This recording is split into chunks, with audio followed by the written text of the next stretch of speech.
Hi, my friends, and so today I want to talk a little bit about birth control. And I believe that everyone should have the choice if they want to use birth control or not, without shame, without pressure or judgment. Having a child is a serious commitment, and if you feel like you're not able or wanting to go through that, then birth control could be a good option. For myself, I was on birth control at certain times in my life, and I think it really helped me for a while. And then one day, I seen a lot of signs in my life that it just wasn't for me anymore. And lately, as I began researching birth control and how easily doctors can put people on birth control um, for things other than pregnancy issues. And so we're talking things about acne, we're talking about period issues, period pain, irregular periods, um, and they're not telling them about the side effects of the pill. And so when reading about this in a book, and a lot of side effects can happen, and so you really need to weigh the pros and cons in your own life, in your own heart, as to what you're called to do. And so only you know that for yourself, right? And so um, actually one of the side effects, and often when doctors put people on these medications for these issues, they don't have a backup plan as to when they're going to take them off. And unfortunately, one of the side effects is infertility. And there's women, getting into like childbearing age where they feel like they're ready to have a kid. They come off the pill and they can't get pregnant. The body can really mess with things that way, and with the pill. And I'm reading this book, and it talks about this lady that was put on the pill, and it was causing so much severe side effects. And instead of taking her off the pill, which she wasn't even on for birth control, she was on for other reasons, they were gonna have to give her surgery in her woman parts due to the side effects, which could have been avoided by coming off the pill. And, when we talk about acne, and I know, like, I suffered acne as a child, as a teenager, and I went on the chemical facial stuff and things. And I remember as a young adult starting to go to Wild Rose College and learning about holistic medicines, and going to my teacher and saying, I really need help. I've got this acne. And he said, okay, well, we're going to work on your digestive system. So if it's just around this area, it's a hormonal issue. If it's everywhere, it's a digestion issue. So for me, it was digestion. And so right now I'm taking occasionally Triphala. I'm taking magnesium every night. It's a specific magnesium for constipation. I'm taking Restorelax because that's what my doctor put me on years ago, and it works too. So she actually put me on the magnesium, and then the Triphala was recommended by a herbalist. And when I run out of smoothies and stuff for smoothies, then I don't take my Triphala. So I'm getting some more smoothie stuff tomorrow, and I'll put it in there. And so for my acne, what I find helpful is using a natural facial cleanser, washing your face in the morning is best, and then spray with rose water. If you can't do it in the morning, do it whenever you can. Then I spray with rose water, which helps as a moisturizer, and then I spray with a toner. And the toner and the cleanser and the rose water work in combination to help with acne. When I still do get acne, I use a dabber by, what's it called? Rocky Mountain Soap Company. And they have a location in the mall downtown. And so in the core. And so when I do get acne, I put that on it, and that will stop it from getting bigger. And if I have to pop my acne, I pull my skin apart. I don't push it together. When you pull it apart, it's less likely to scar. And I do occasionally get acne still, especially if I eat too much dairy, or I touch my face with the side of my hand, or if I miss, washing my face for a day, or any combination of those. And, you can find the natural cleanser and toner in any natural section of grocery stores or pharmacies often, or go to a health food store like Blush Lane, Community Foods, Amaranth. You know, you can go to Nutrition House. Morning Sun might have it. I'm not sure. Light Cellar, Herbal Healing at the farmer's market. All great products. Tea tree oil can be used on acne as well. And so these are really safe, effective products that don't have side effects. And when we talk about pain issues, so when we talk about pain, we can talk about the herb ginger, especially a hot infusion of ginger tea. Cover it with a lid so the volatile oils don't escape in the steam for 5 to 10 minutes in boiling hot water. Let it sit. And not talking about boiling it, but just boil the water, put it in the cup, put the ginger in. You can use fresh ginger from the store, grate that up. You can use, ginger tea and buy it pre-made. That can really help with pain. One time I had the most painful cramps I'd ever had in my life, and I never got pain. I never got pain in my periods until that day. And it was so bad that I went to the walk-in doctor because I didn't know if it was my period or something else, because I'd never had that. And of course they prescribed T3s or something, right? And that can help the pain, but it can cause side effects, constipation, liver issues, different things. I'm not judging you if you take pain meds. I'm just saying sometimes pain meds can make pain worse in the long run, because when we have pain, it's our body's, sending a signal to the brain, like, we're in pain, let's do something about it. You have a broken leg, we're gonna not walk on it, put it in a cast, see a doctor, take time off work or whatever. But when we take pain meds, sometimes those pain signals, they get dulled. That's how they work. And then the body over time can send more pain signals. The pain signals actually get stronger. Like, hey brain, you're not paying attention.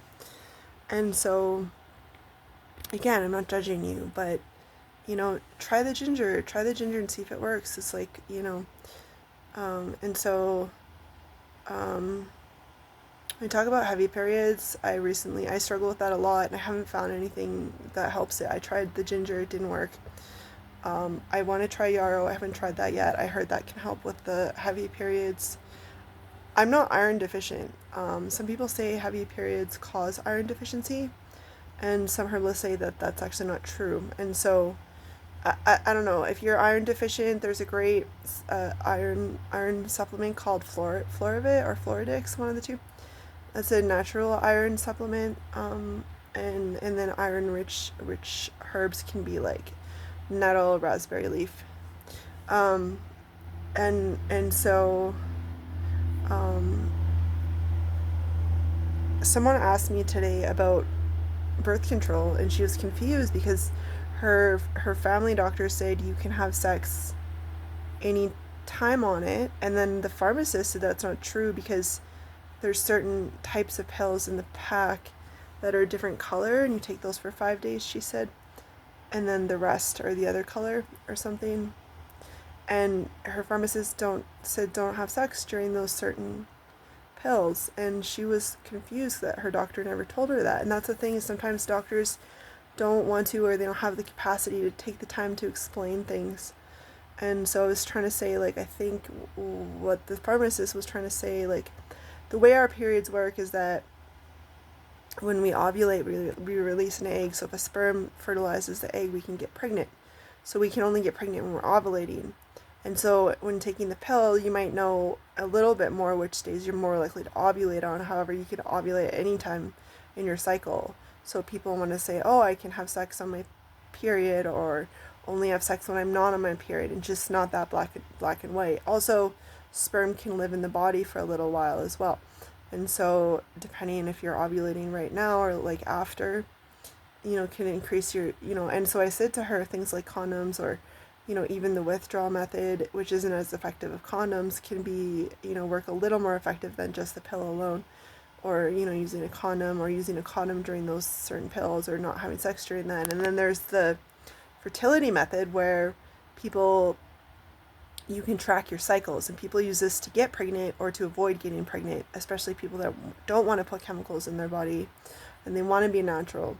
And so there is a fertility tracker. You can wear this certain thing on your wrist, and it measures your temperature right when you wake up, and then you track your cervical mucus, because that can tell you which stages of your cycle you're in, and these combinations of things can give you a more accurate view of when you're ovulating, and you can avoid having sex when you ovulate, or use another method like condoms or barriers. And so that is one method, and so different combinations of things. Now, my mom had me and my twin sister on an IUD. So having one baby on an IUD is rare. I would think having two, especially from two different sperms, as we are fraternal, that would, or sorry, what is it? Identical is one egg, split in two, and fraternal is two of them, I think. So yeah. Anyways, and then my brother on the pill. So none of these methods are, completely guaranteed to not have a pregnancy. Neither is, sterilization or getting a vasectomy. Sometimes things can grow back, or getting your tubes tied, which I considered at one point. My sister said it's kind of dangerous, you might not want to do that, and I decided not to. And so, the fertility method, and then you probably want to join a fertility tracking, the family planning method they call it, or whatever I just explained. You can join specific groups online that help you answer questions, because it's complicated. Like, you're like, oh, my mucus is like this, and my temperature is like this, and I'm this stage in my cycle, and I'm not really sure still. What does this mean? Or what does this type of mucus mean? Or whatever. And so many different ways to really, really like hone in. And like, I've had a friend that used that for years successfully. And then I've got some doctors that say, no, we don't believe in that method. And so again, it's what you feel your body needs. And then we've got IUDs that can go up in the body, in the cervix, for like years. And I tried to get an IUD put in, and it was the hormone one, and my body wouldn't take it. And they wanted me to go to the hospital to get a conscious sedation so that I could take the IUD. And then that was just like, yeah, I just, the day before I was going to get it put in, they called, and they're like, there's a pandemic and we're not doing IUDs in the hospital anymore. I was like, oh, wow. So I never got it in, and ever since then I never wanted it. And so there's different types of IUDs. There's the Mirena one that's full of chemicals. And then there's the copper one, which doesn't have artificial hormones. It's just a mineral, or I think copper is a mineral.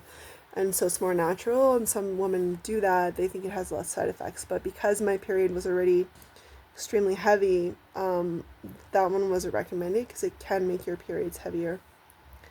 And then we were talking about male, and we were talking about fertility. And so when we talk about fertility issues, a lot of women, they want to go to in vitro, or they want to go to like the doctor, and like all these expensive tests and procedures, and they don't always talk about the herbal ways. And like, there's many natural, in Deer Run there's one, here in Calgary there's many natural clinics that will use herbs to increase your fertility, which actually can give you a far better chance. Even Chinese medicine doctors that do acupuncture, they can work with you to work on your fertility issues. Same with a naturopath or clinical herbalist. There is some herbs that can increase your fertility. I don't know much about that. I know Dong Quai helps balance hormones. I don't know how it acts on fertility. And so I just know that seeing a practitioner like that can really help. And then even like a male, if their sperm count is low, they can go see a herbalist as well. And then we talk about impotency, which can increase as we get older. And it's very common for doctors to prescribe Viagra for that, which can come along with side effects. I don't know if it still is. I know it was a popular commercial for a long time. Doesn't actually say what it is in the commercial, but we know. And so ginseng is actually a natural, helps with a man getting up easier if he's having issues with that. Deer antler is another one. And so there's different types of ginsengs, and I don't really know the difference between them, but what I do know is one of them can make female grow facial hair, which is interesting. And I always wondered, I'm like, well, what if a trans person? Sorry, let's not go down that rabbit hole, but I wondered if someone intentionally wanted to grow facial hair, if they could take ginseng instead of hormones, the artificial hormones. So I don't know how much facial hair it works compared to those, but I'm just saying, There's some ginsengs females could take and some they might not want to. And then ginseng for males, I don't know which one works. Although it's funny that when they sell the ginseng root in Chinatown, some people will look for ones that look like more male parts and take that plant, thinking it'll work better than the other ginsengs. I can't guarantee that. That was just kind of something I learned in herb school, But so there you have it. Yeah, for period issues and as a blood tonic, dong quai is a beautiful Chinese herb that my acupuncture TCM doctor had prescribed to me. I didn't work with it that much to give you a testimonial about it, but it's something I've thought about, and it is something that is natural, that can help women who are experiencing PMS issues, and like hormone issues, like heavy periods and stuff. And so, or I don't know if that's hormonal or what, but heavy periods, it can help. So maybe I could try it again. And the Light Cellar does have a nice woman's tea. I have it in my cupboard. I'm not going to go find it right now, for period issues as well. I don't know a whole lot about polycystic ovarian disorder, or I don't even know how to call it. Madeline McKinnon is a great herbalist out of Calgary. I don't know if she's still here. She was teaching at Light Cellar. Wrote a book, really great book. I haven't read it, but I've seen her talk. She's a really great person to research if you want to learn more about the women's issues. And then I think the book I have might be called Beyond the Pill. That's a really great book to check out. Light Cellar has some great books to check out in Calgary, to learn more. And yeah, there's so much I could get into, but I don't want to keep this too long. I want to keep my videos very specific to certain topics. So I mean, there's going to be other topics for like pregnancy and herbology, mothering, treating kids, breastfeeding. Those are all different topics. Male hormone health growing up, that's a different topic that I don't know much about. I have an Alarm Live magazine released from Community Foods on that topic, so maybe I'll have to read that first. And yeah, I encourage you guys to just go easy on yourselves. If you're feeling PMS and anger, sorry, my dog's chewing her bone if you hear that in the background, but yeah, PMS can be a really challenging thing, and it's a real thing where women get more angry or agitated or anxious around their period. And so raspberry leaf tea is really delicious, really nourishing for that. So yeah, castor oil packs. Light Cellar is a good place to get castor oil, I think, and they might even sell the cloths you can put over your uterus. You can put the castor oil on, covered by the cotton cloth, and then put a bit of heat on there, like a hot water bottle. If it's not expired, just be careful with the expiry date on those, it can burst. Or if you have a microwave, it's not very natural, guys, but like they do, the rice packs can be heated in there too. Hot baths can sometimes help as well. Stomach massages can be really soothing to like painful menstruation. Of course, you want to move in the right direction for that, so research what that is if you want to watch on YouTube a stomach massage, because the intestinal tract's moving is in one direction, so you don't want to go against it. So yeah, those are some really beautiful solutions. And yeah, trying to think if there's anything else. Yeah, that's about it. I hope you guys got some good info from this video, and thank you for watching. If you want to hear more from me, please support my channel by liking, subscribing, and commenting. I'd love to hear your experience with herbology when it comes to women's health or fertility or period issues. Yeah, because I've heard a lot of beautiful stories as well. And yeah, I used to suffer a lot from PMS, especially when I was on the NuvaRing. And I'm grateful for the birth control that helps me not get pregnant after my first and only child at 19.